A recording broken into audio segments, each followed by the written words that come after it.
Hey, good morning. Good morning. Happy 4th of July for those who are up watching. I know some of you are like, well, what would you be up this early for? Freedom. That's why. Freedom. That's why. Okay. Again, I am your host, Instructor Mike. Okay. You can always follow me on Facebook at Mike Brown or Instructor Mike. Follow me on Instagram and TikTok at Yes Mike Said It. Subscribe to my YouTube page. Hit Instructor Mike. Hit the subscribe button. Hit the bell for notifications. Again, we're going to try the best that we can. The best that we can to provide great content for you. Look, I'm not going to take up too much more of your time. I already thank you for giving me the time that you have given me. We're going to go ahead and go right into it. So, one of my favorite cop shows is Southland. Okay. We see it on TNT. It might still be on TNT. I don't know. That's right, Derek Rogers, Freedom. That's right. It might still be on TNT. It was, I believe, on Fox when it first came out. We talk about police reform and things like that. And, those of you all who subscribe to this channel, you already know my thoughts and my feelings about that. Look, there are some things that we do right, and then there are some things that we can do better. But those of you all who have been following me for quite some time, you know that I'm not also just Instructor Mike. I'm also Author Mike, right? Anger management specialist, nonviolent crisis intervention instructor, things like that. You can follow me at my IG, Instagram, What I Tell Myself First. You all also know, if you don't already know, I am the author of an amazing children's book series, What I Tell Myself, the book series, okay? And just a whole host of other books that have received awards, things of that nature, and it gave me a bit of a different perspective, if you will, on dealing with children. We typically deal with it from an authoritative standpoint, where we are just, giving the commands and giving the directives and things like that, and telling children to do what their parents are telling them to do, things of that nature. Yeah, let's go on ahead and watch this clip, and then we'll go on ahead and talk about it. Here we go.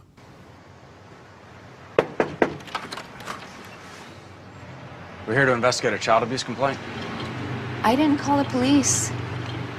I did. She hit me with a belt. Is that true, ma'am? I found out from Daniel's teacher. He's been cutting class. And when I asked him about it, he lied. So I hit him. Come here, kid.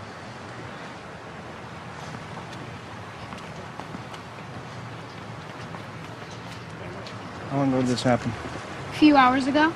How many times she hit you? 3. Whacked me right on the butt. She hit you anywhere else? No.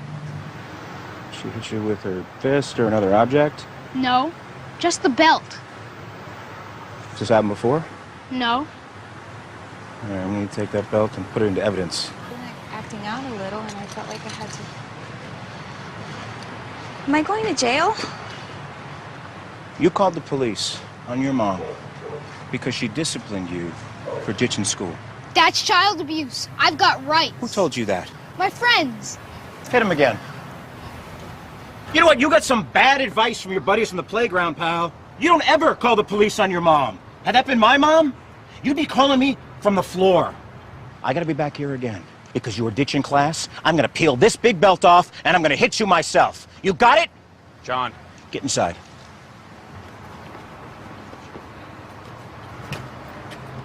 Have a nice day.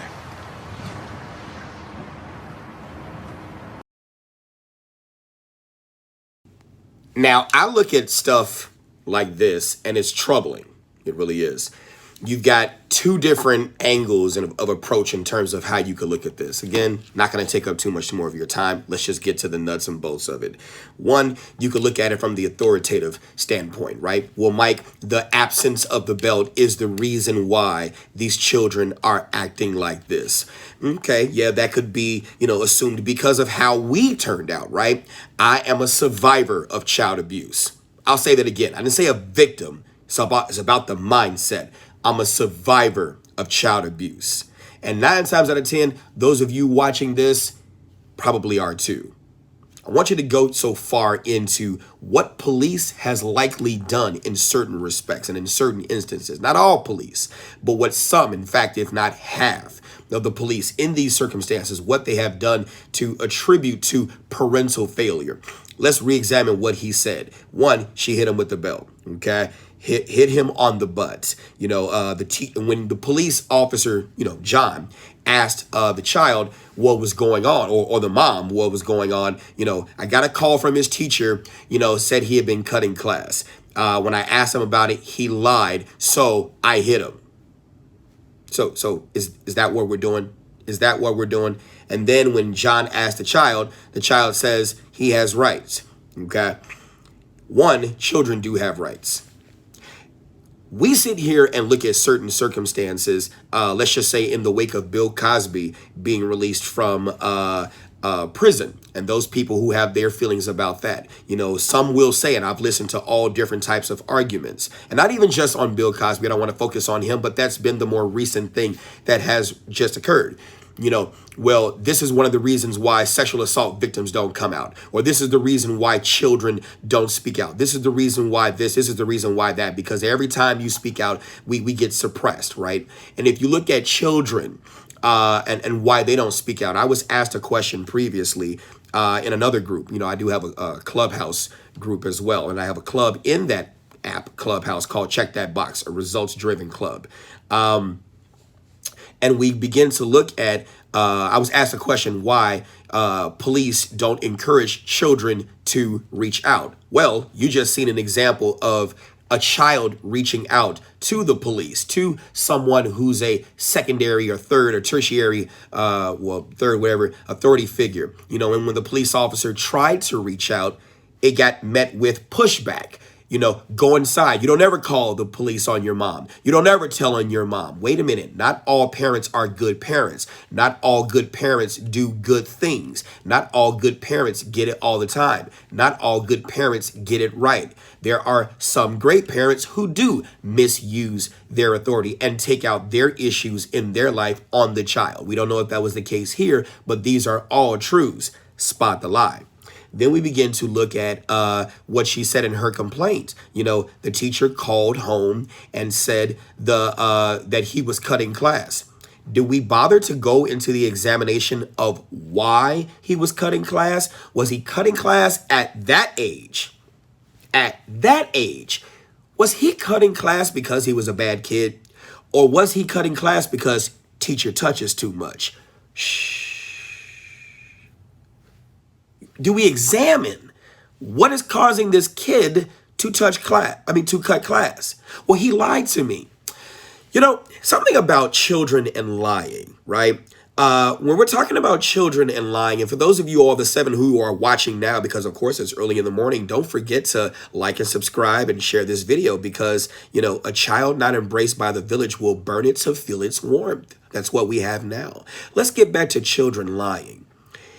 A child who comes to a parent and tells the parent their truth, when they get that parent who overreacts, and in this case, hit the child, you just taught that child that, one, I can't come to you and tell you the truth because the truth gets me in trouble. So now I have to lie to you because your ego is so fragile, and I have to survive in this house, because where else can I go? I don't know any place else to go. Or the child won't even lie. The child will just shut down and don't say anything. And so is that kind of lesson that we need to encourage our law enforcement officers to teach children? Are adults always right? We know that to be the case. That no, that is not the case. We have adults that lie to police officers all the time. So if they lied to police officers all the time, then what would make you think that this kid is lying on this parent? That was a time for you to examine. That was a time for you to dig deep. That was a time for you to find out, is it something the teacher is doing? Because, you know, teachers come from troubled homes too, troubled backgrounds and troubled places too. So is that the maxim, you know, according to Immanuel Kant, the categorical imperative, and of course I'm going philosophical, is that a maxim that we would will to be universal law? would we will this to be the case, that when children who don't know anything about lying until they're taught about lying, right? They just tell you what they see.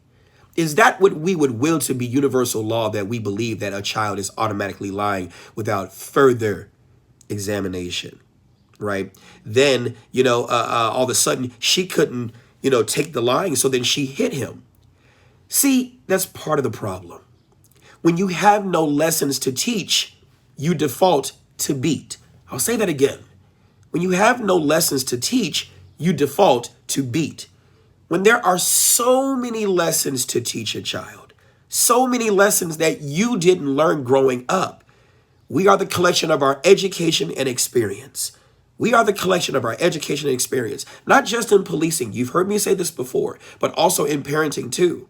And we say we want to break generational curses, but how are you going to break generational curses when you don't have a toolbox? How are you going to break generational curses when you have a toolbox, but you have very few tools? How are you going to break generational curses when you have a lot of tools, but no knowledge to use them? How are you going to break generational curses when you have tools and a lot of tools in that toolbox, but you have no knowledge to use them and you don't know when to use them at the time that you should use them? All these things matter. And so I invite you, if we're truly trying to be honest about freedom, I invite you to first be honest with yourself and admit that you don't know everything, that you're not doing everything the right way. Your intentions may be good, but your skill set may be lacking. It's just like when I have a student who comes to my concealed carry class and they want to get trained as a concealed carrier, a licensed gun owner. Yes, your intentions behind carrying this pistol may be great. You only want to defend yourself. You don't want to harm yourself.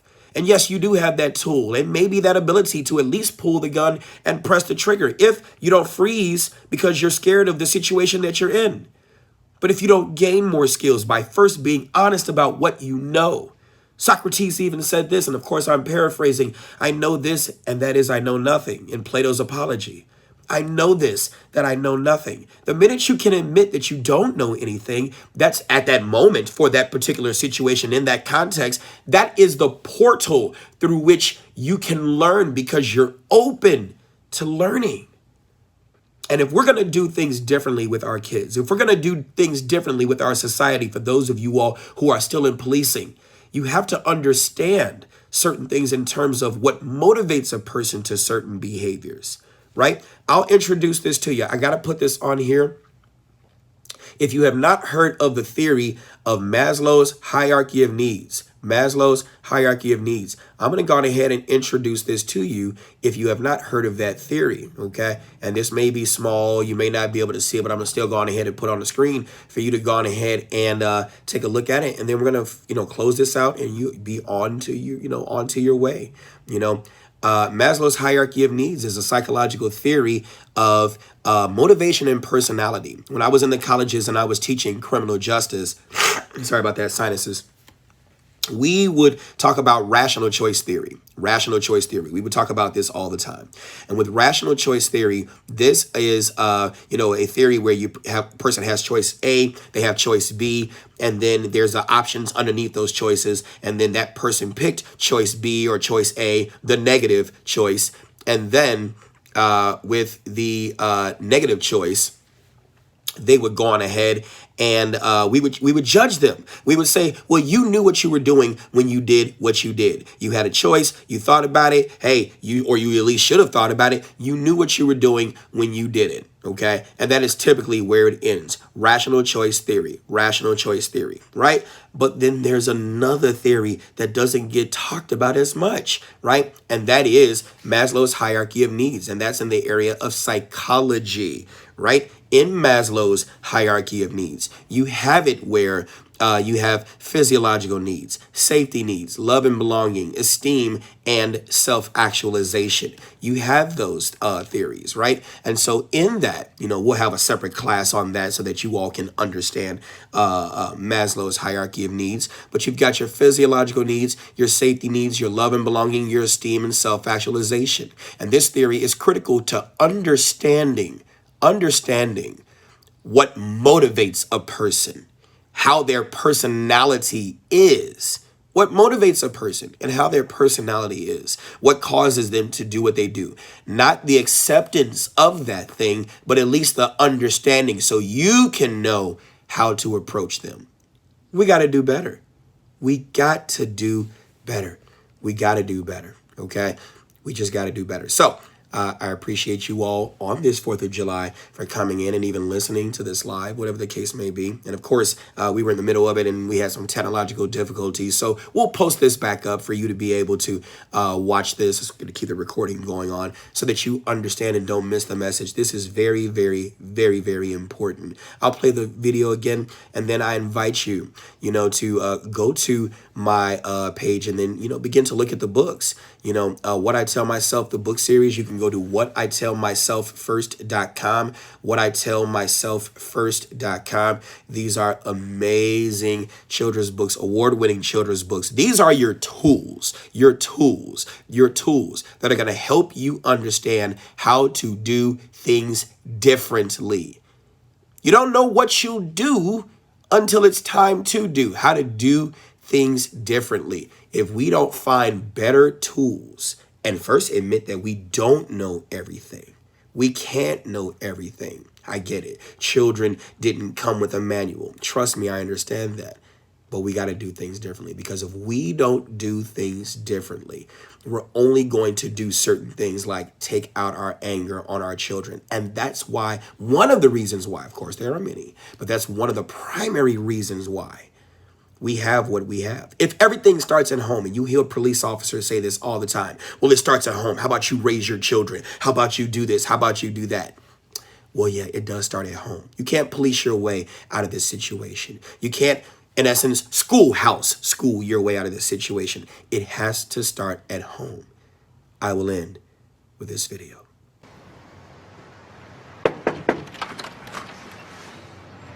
We're here to investigate a child abuse complaint.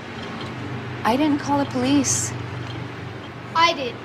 She hit me with the belt. Is that true, ma'am? I found out from Daniel's teacher. He's been cutting class. And when I asked him about it, he lied. So I hit him. Come here, kid.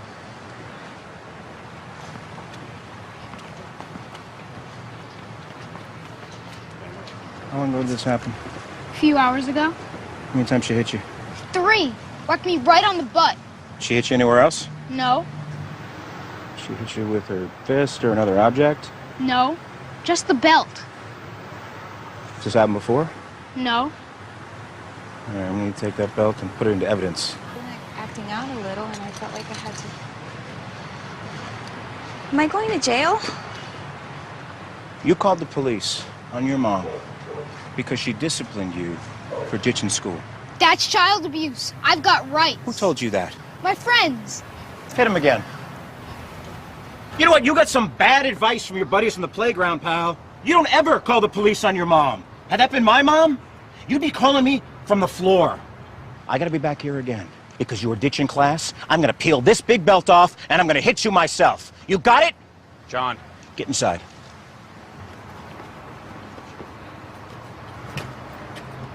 Have a nice day. You can always support by going over, not just by liking this YouTube page, Instructor Mike, hit the subscribe button, hit the bell for notifications. You can also go over to my kid-friendly author page for What I Tell Myself, author Mike and Friends. Go on ahead and hit the subscribe button, hit the bell for notifications there too. Take care.